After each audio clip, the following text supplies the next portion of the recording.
Bonjour à tous, je suis Romain Caillé, l'auteur du livre Adieu patron, devenir rentier en 18 mois grâce à l'immobilier. Et aujourd'hui, j'ai l'honneur d'être accueilli par Fernando. Salut Fernando. Salut Romain. Bon, merci de m'accueillir ici à Nice, donc dans ton T2. Alors c'est un T2 un petit peu particulier puisqu'il fait seulement 21 mètres carrés. Donc oui, il y a bien une chambre dans 21 mètres carrés. C'est un peu spécial. Voilà, tu as pris un appartement qui faisait plus ou moins 50 mètres carrés. 48 mètres carrés. Voilà. À peu près. Et il a divisé ça en deux, donc il a fait deux petites surfaces. Voilà. Est-ce que tu peux nous en dire un petit peu plus sur l'opération que tu as fait et ce que ça te rapporte? D'accord, donc c'est un grand T2 que j'ai acheté de 48 mètres carrés. Ouais. Je l'ai acheté il y a 2 ans, en août 2015. Ok.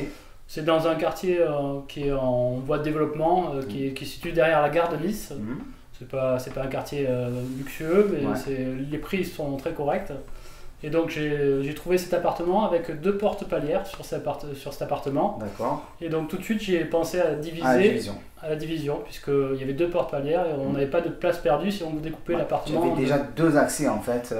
Deux Malgré accès le fait que ce indépendants. soit, voilà, deux accès indépendants, malgré le fait que ce soit seulement un lot à la Tout à base. fait. Ouais. Tout à fait. Donc c'était une ancienne maison niçoise, Mhm. et donc il y avait ces 2 portes palières, et la configuration de l'appartement prêtait à ce qu'on divise en deux, qu'il y ait plusieurs points d'eau et plusieurs évacuations en fait, donc c'était parfait quoi. Ouais, c'était parfait. Ok. Et tu nous disais un truc qui est assez important, c'est que donc tu as investi dans un quartier de Nice. Bon, il faut savoir qu'à Nice, le mètre carré est plutôt autour de 4000 euros, 5000 euros en moyenne. Mais toi, tu as réussi à avoir combien à peu près du mètre À carré? peu près 2000 euros du mètre carré. D'accord. Et qu'est-ce qui fait que tu as réussi à avoir un mètre carré à 2000 euros alors que la plupart des gens doivent payer plutôt ça 4000 euros? Ah ben, en fait, je passe du temps à regarder les annonces, Ouais. je passe du temps à rechercher le bon bien. Mhm. Pour moi, c'était un objectif d'avoir un prix très correct, Très bas. le plus très bas. Et donc j'ai pris un quartier qui est plus en devenir, Voilà, qui un a quartier une moins moins, bonne- moins coté en fait. moins coté, voilà, qui se trouve derrière la gare. Les gens ne cherchent pas spécialement Ouais. dans ce quartier, et donc les prix sont très corrects. C'est-à-dire que le niçois moyen, en quelque sorte, lui, il va pas penser forcément à investir dans ce quartier. Mais étant donné que toi, tu fais de la location de courte durée, le touriste moyen, il n'est pas vraiment informé vraiment de la qualité des quartiers. Voilà. Du coup, tu as payé ça beaucoup moins cher. Et tu as choisi de faire des prestations bon, plutôt de bonne qualité, vous pouvez le voir là, donc il y a la cuisine qui est derrière nous, c'est plutôt joli, de toute façon on va vous faire visiter l'appartement comme on le fait d'habitude. Donc ça, toi ça a été ta stratégie d'acheter Voilà. dans un quartier en devenir et de faire de belles prestations. Voilà, ça reste un quartier qui est bien placé pour du saisonnier, puisqu'on est très près de la gare. Et donc les touristes qui ne connaissent pas Nice ne connaissent pas la réputation du quartier. Voilà. Et le quartier est plutôt populaire, et donc Voilà. ça passe quoi. Alors voilà, bon après il faut bien le préciser, c'est un quartier populaire. Il ne s'agit pas d'un quartier difficile où il y a des risques. Le touriste qui va venir ici ne risque pas de, voilà, de se faire agresser égorger. ou quoi que ce soit. Mais pour les Niçois, c'est un quartier apparemment qui n'est pas considéré comme Voilà. étant le meilleur. Voilà. Et ça, le touriste, bon, ça ne Voilà. l'intéresse pas plus que ça, tant qu'il peut venir. Puis tu me disais que les touristes aimaient bien de venir de la gare à pied, très À pied, rapidement, voilà. poser les valises. Pour poser les valises, et puis comme ça c'est plus simple pour eux, ils n'ont pas besoin de prendre de taxi. Ouais. C'est très facile d'accès, et donc c'est leur facilité de la vie en fait. Donc tu as choisi un emplacement stratégique. Stratégique, voilà. Ouais. Voilà. Ça c'est très important. Et Hein. puis le fait que ce soit une dame qui veuille se débarrasser de l'appartement aussi, Ouais. c'était une personne âgée qui voulait vendre, qui avait plusieurs appartements à vendre, et donc ça a fait l'opportunité en fait. D'accord, ouais, donc tu as conjugué différents facteurs qui font que tu as réussi à faire une belle affaire en Une fait. belle affaire, ouais, D'accord. je pense. Et tu m'as expliqué un petit peu ça juste avant. Donc tu m'as donné le prix d'achat total, donc il J'ai y a acheté 100 000 euros plus ou moins. 105 000 euros avec les frais de notaire. Voilà. Et donc on a fait des travaux, donc on a fait les 2 appartements. J'ai fait dans un premier temps l'autre appartement avec un architecte, Ouais. donc c'est un 2 pièces de 27 mètres Donc, carrés. lors de la division, voilà. Lors de la division, on a commencé par le 27 mètres carrés, l'autre appartement. C'est un architecte qui a tout pris en charge, Ok. donc ce qui fait qu'on a eu des travaux assez élevés. On a eu pour 42 000 euros de budget total, incluant les Voilà, meubles. donc ça c'est la partie architecte qui a coûté très cher. Très cher, oui. Et ce qui fait dire que bon, c'est peut-être pas la meilleure solution d'embaucher un architecte. Il y a de très belles prestations, mais Ouais. en contrepartie, ça se paye. C'est Ouais. vrai que l'appartement est un tout petit peu plus beau, mais j'ai été tranquille pour les travaux, je me suis occupé de rien, à part choisir les différents éléments. J'avais plusieurs options, mais au final, bon, ça a coûté assez cher. Ça a coûté plus cher. Donc peut-être la stratégie à adopter quand on veut déléguer cette partie-là, c'est peut-être d'embaucher plutôt un décorateur ou une décoratrice d'intérieur, puisque un architecte, bon, vous comprenez bien qu'il a été formé pour faire de l'architecture, il va vous facturer de la décoration au prix de prestations d'architecture. Donc ça fait souvent un peu cher. Elle avait une bonne réputation, elle a fait une école, et donc elle a fait des études. Elle le fait payer. Et donc elle fait payer sa réputation et toute sa formation, ses compétences en fait. Et du coup l'appartement dans lequel on est, celui-là, donc il n'a pas été fait par l'architecte, on va vous le montrer. Et bon, le rendu est plutôt correct aussi. Quasiment pas loin, en fait c'est à peu près les mêmes prestations avec un peu moins de détails.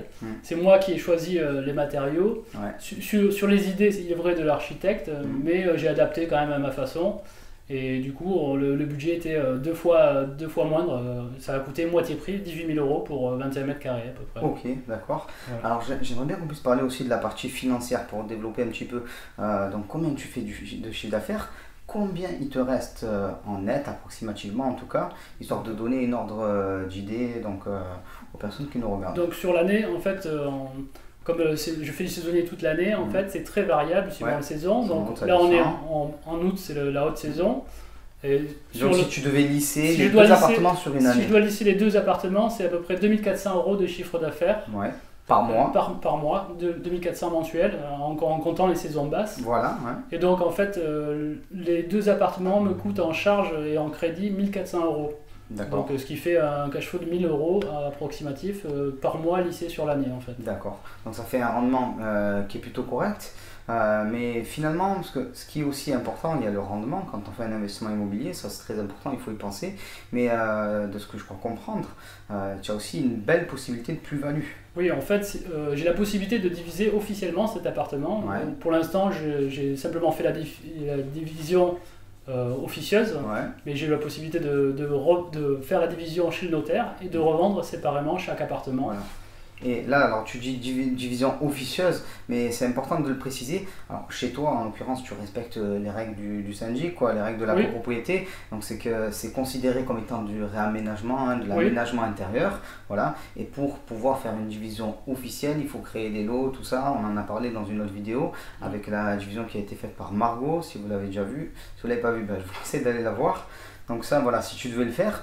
Et combien tu pourrais revendre ces deux appartements, sachant qu'au total, tu as à peu près payé ça autour de 160 000 € si on met tous les travaux. 160 000 €. En fait, si je revends séparément chaque appartement, je pense que je peux revendre à peu près 260 000 € pour l'ensemble, en ayant des prix corrects, une estimation correcte. Donc ça veut dire que tu as une plus-value latente de 100 000 € qui t'attend sur les deux appartements. Voilà, c'est ça. Donc c'est plutôt énorme. C'est plutôt bien, oui. Puisque le salaire médian français est de 1 600 €, donc ça fait quand même quasiment 5 années de salaire voilà, qui attendent. Donc c'est plutôt énorme avec une opération. Oui, exactement. Donc là je vois le sourire qui s'affiche. Donc en fait, oui, je me posais justement la question, en fait, bon là je les exploite en saisonnier. On se demande souvent, est-ce que je les garde, est-ce que je vends? C'est rentable et en fait, je me demande est-ce que ça vaut le coup que je le divise officiellement et que je revende une partie, que j'habite dans l'appartement. Et donc, bon, peut-être tu vas pouvoir me conseiller là-dessus. Il y a souvent beaucoup de personnes qui se posent cette question, c'est vrai. Et il y a des critères assez simples en fait pour pouvoir décider si on doit garder des appartements ou si on doit les vendre. Ce qu'il faut prendre en compte, c'est le nombre d'années que vous allez gagner en quelque sorte en loyer si vous vendez votre appartement. Si vous le vendez demain et que vous gagnez l'équivalent de 3 ans de loyer d'un coup, il peut être intéressant de le revendre. Et on a fait le petit calcul rapidement avec toi, ça représenterait plus ou moins 5 années de loyer que tu pourrais empocher d'un coup. D'un seul coup, oui. Donc c'est plutôt énorme. Donc ça peut être intéressant d'arbitrer. Moi je considère qu'à partir de 3 ans de loyer gagné d'un coup, ça commence à être intéressant. Si vous dépassez les 5 ans, je pense qu'il n'y a pas trop de questions à se poser. Il faut revendre, récupérer cet argent et réinvestir derrière si vous avez toujours des capacités d'emprunt. Donc voilà, ça souvent on se demande comment choisir. En fait, il y a peu de gens qui disent, qui donnent ces astuces-là, en fait, savoir comment on arbitre son patrimoine. C'est pas évident, et c'est que rien n'est gravé dans le marbre, en quelque sorte, puisque concrètement, il y a une personne, une année de loyer, ça peut lui suffire, tout ça. Mais voilà, moi je considère qu'à partir de 3 ans, il y a quand même une bonne plus-value, ça permet de repartir sur autre chose. Si vous avez toujours la capacité d'emprunter, parce que si entre-temps votre situation a changé, vous aviez eu par exemple, vous aviez un CDI, et que d'un coup, bon, ben, pour X raison, vous n'avez plus de travail et vous ne pouvez pas réemprunter, il vaut mieux peut-être garder l'appartement. Oui. Voilà, il faut le faire de manière logique.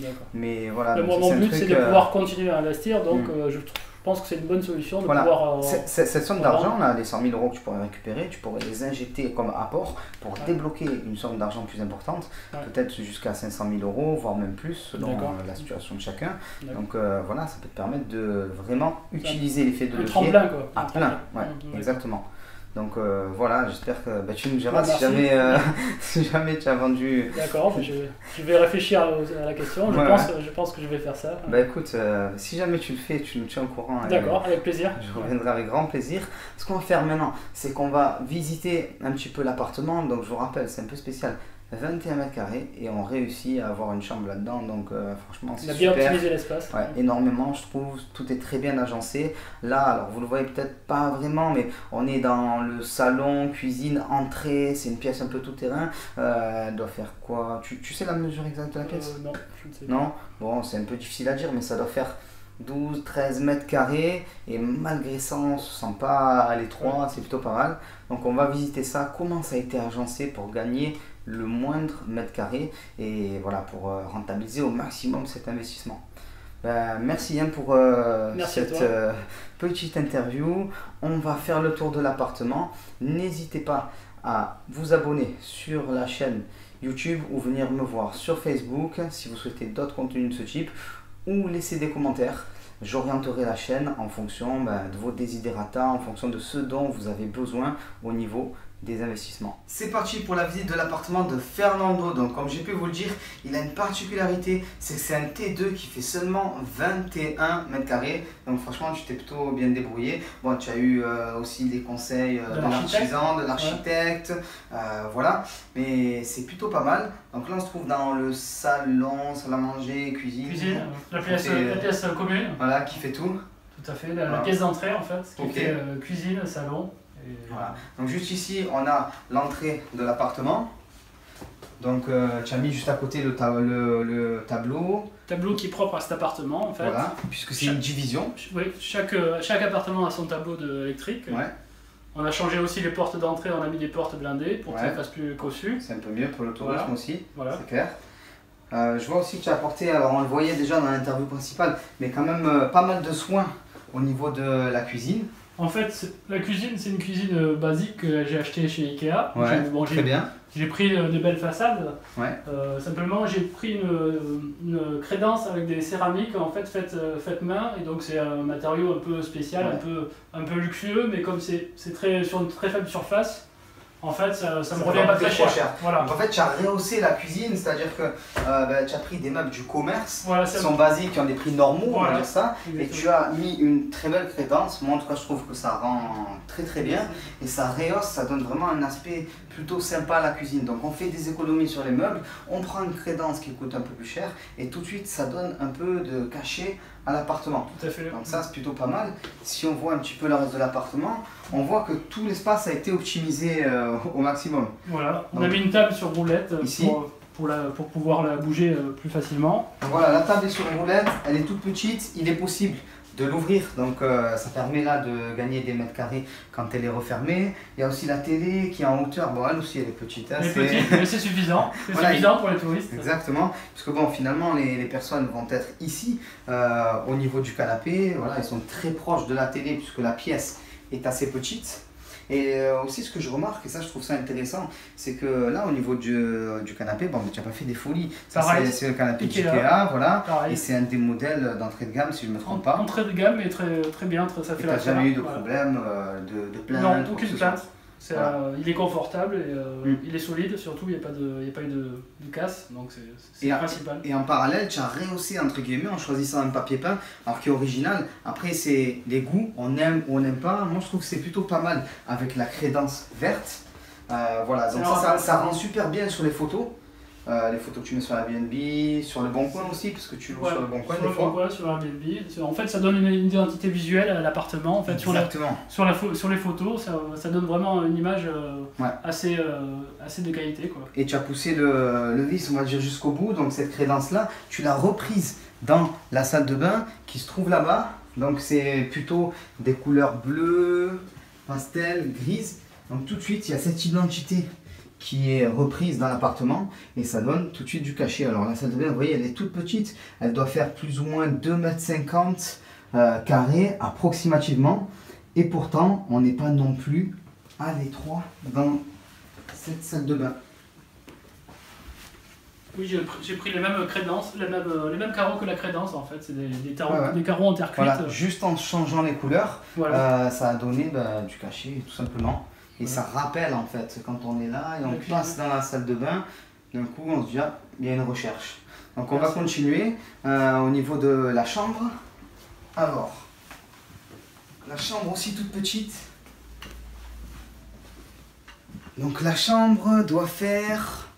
7 mètres carrés. 7 mètres carrés, donc c'est une toute petite chambre. Bon, vous le voyez là, mais malgré tout, elle est plutôt pas mal puisqu'on a un lit de place, on a quand même de l'espace autour du lit, on n'est pas collé sur les murs. Il y a des rangements sous les lits également. D'accord, donc ça c'est pas mal. Là c'est vraiment l'optimisation au maximum de l'espace puisque rien n'est perdu. Ce qui est intéressant aussi là-haut, c'est que tu as créé des ouvertures avec un vitrage de manière à pouvoir faire rentrer encore plus la lumière et éviter qu'on se retrouve à l'étroit. Exactement, c'est pour éviter cette sensation de cloisonnement en fait. Dans une pièce qui est petite en fait, mais étant donné qu'il y a ça, plus aussi la fenêtre parce que c'est pas une pièce sombre quand même, ça joue énormément. Et puis là aussi, donc tu as tenté un papier peint qui donne une âme. Voilà. C'est un papier peint déco, c'est pas un papier premier prix, vraiment ça coûte cher ce genre de papier peint. Oui, mais je trouve que c'est vraiment, ça donne une identité visuelle à la photo sur Airbnb. Exactement, c'est important. Donc ça fait de l'identité, les personnes voient la chambre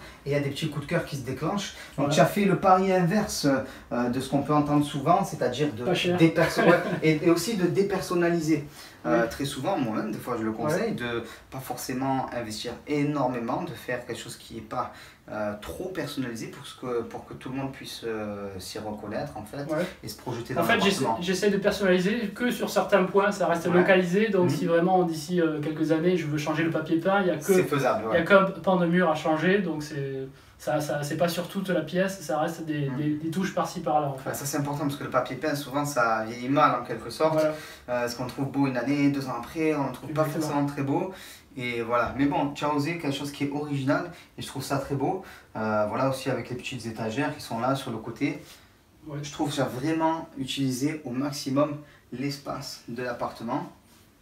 J'ai mis quelques petits bibelots pour décorer, c'est super. Mettre une touche déco en fait. Moi je trouve que c'est super, donc là tu as vraiment rentabilisé tes 21 mètres carrés au maximum. Voilà, alors on ne peut pas vous faire visiter le deuxième appartement parce que malheureusement il est occupé par des personnes actuellement, mais je vais me procurer les photos comme tu me le proposais. Je te donnerai les photos. Voilà, et histoire de les mettre à la fin de la vidéo pour que vous puissiez voir un petit peu le travail qui a été fait et comparer entre ce travail là et le travail qui a été fait par l'architecte d'intérieur. Vous me direz en commentaire si vous trouvez que ça vaut vraiment le coup de faire appel à un architecte ou pas, à vous de voir. Au passage, les travaux pour cet appartement m'ont coûté moitié moins cher que les travaux avec l'architecte pour la même surface. Donc la question c'est est-ce que ça vaut le coup forcément de payer 2 fois plus cher pour une qualité qui est peut-être équivalente. Vous me direz ce que vous en pensez en commentaire. Voilà, merci d'avoir regardé cette vidéo. N'hésitez pas à vous abonner à ma chaîne YouTube ou à venir me voir sur Facebook. Si vous avez des questions, n'hésitez pas. Si vous souhaitez que j'oriente d'une manière ou d'une autre la chaîne pour essayer de coller au plus près à vos demandes, n'hésitez pas à le laisser aussi en commentaire. Et je vous remercie d'avoir regardé cette vidéo. On vous dit bye bye. Ciao.